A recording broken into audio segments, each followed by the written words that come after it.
નમસ્કાર દર્શક મિત્રો, માલણ તિરામાં આપનું સ્વાગત છે. પ્લીઝ પૂરો વિડીયો જોજો, લાઇક કરજો, શેર કરજો અને અમારી ચેનલને સબસ્ક્રાઈબ કરજો.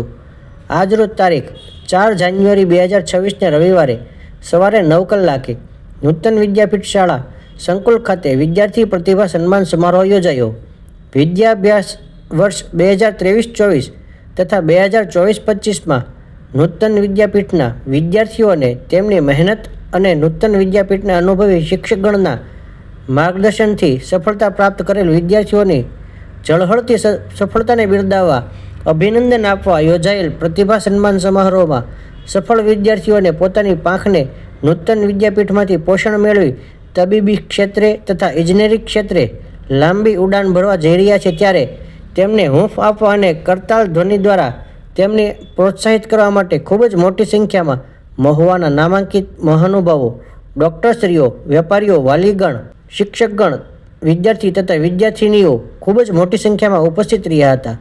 આ પ્રતિભા સન્માન સમારોહમાં ડૉક્ટર શ્રી કનુભાઈ કળસરિયા, સદભાવના હોસ્પિટલ વડલી કળસાર તથા ડૉક્ટર શ્રી પ્રવીણભાઈ બલદાણિયા, સદભાવના હોસ્પિટલ કળસાર તેમજ આંતરરાષ્ટ્રીય લોક સાહિત્યકાર શ્રી માયાભાઈ આહિર, નવસારીના additional collector Shri DM Pandya સાહેબની તમામ મહાનુભાવોની વિશેષ ઉપસ્થિતિ રહી હતી. આ દરેક મહાનુભાવોને પુષ્પગુચ્છ આપી તેમને સન્માનિત કરવામાં આવ્યા હતા. તેમજ મંચસ્થ તમામ મહાનુભાવો દ્વારા સફળ વિદ્યાર્થીઓને સન્માનપત્રક તથા ચેક આપી પુરસ્કૃત કરવામાં આવ્યા હતા. આ પ્રતિભા સન્માન સમારોહમાં પધારેલ દરેકનો ડૉક્ટર શ્રી ધીરજભાઈ આહિર, શ્રી ભરતભાઈ બલદાણિયા, શ્રી દિનેશભાઈ રાઠોડ તથા નૂતન વિદ્યાપીઠ શાળા પરિવાર દ્વારા આભાર વ્યક્ત કરવામાં આવ્યો હતો તથા કાર્યક્રમના સમાપન બાદ સૌએ સાથે ભોજનનો આનંદ માણ્યો હતો. માં સરસ્વતીની સ્તુતિ છે. તો સરસ્વતી શારદાને યા દેવી સર્વભૂતેષુ વાણી રૂપેણ સંસ્થિતામ યા દેવી સર્વભૂતેષુ. તો વાઘમજી બાપુ દશરથ રાજાને કઈ ઘટતું હતું? ચાર ઋષિને નો રાખે કે અહીં અયોધ્યામાં બેઠા બેઠા ચારે છોકરાને પ્રાઇવેટ એક એક જણો ભણાવ? હે ના, વિશ્વામિત્ર સહ રામ લક્ષ્મણો પાઠ ભણતા હતા. વિશ્વામિત્રની સાથે રામ અને લક્ષ્મણ બે ભણવા ગયા અને એવા ભણ્યા નહીં તું કહેવાતું. કારણ કે અહીંયા ઘણા બધા સિનિયર ડોક્ટરોએ અલગ અલગ સંસ્થાઓએ એવી સેવા આપી, જોઈ ના શકે એટલે દૂર સુધી.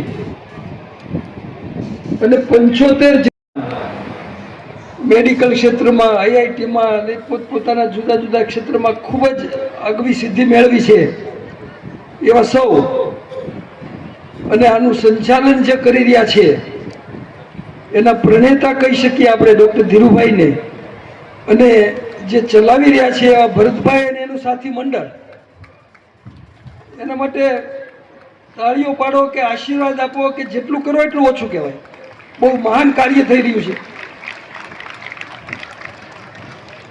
એક એક પોતપોતાના ક્ષેત્રમાં ઝળકી ઉઠેલા એવા લોકો સ્ટેજ ઉપર હોય, પણ નીચે પણ કંઈ કમ નથી. બધા જે મા બાપોએ પોતાના બાળકોને અહીંયા મોકલ્યા છે, અન્ય લોકો પણ બીજા છે મહાનુભાવો કે જે સ્ટેજ ઉપર અહીંયા આગ્રહ કરવા છતાં પણ નથી આવ્યા અને નીચે પોતાનું સ્થાન લીધું છે.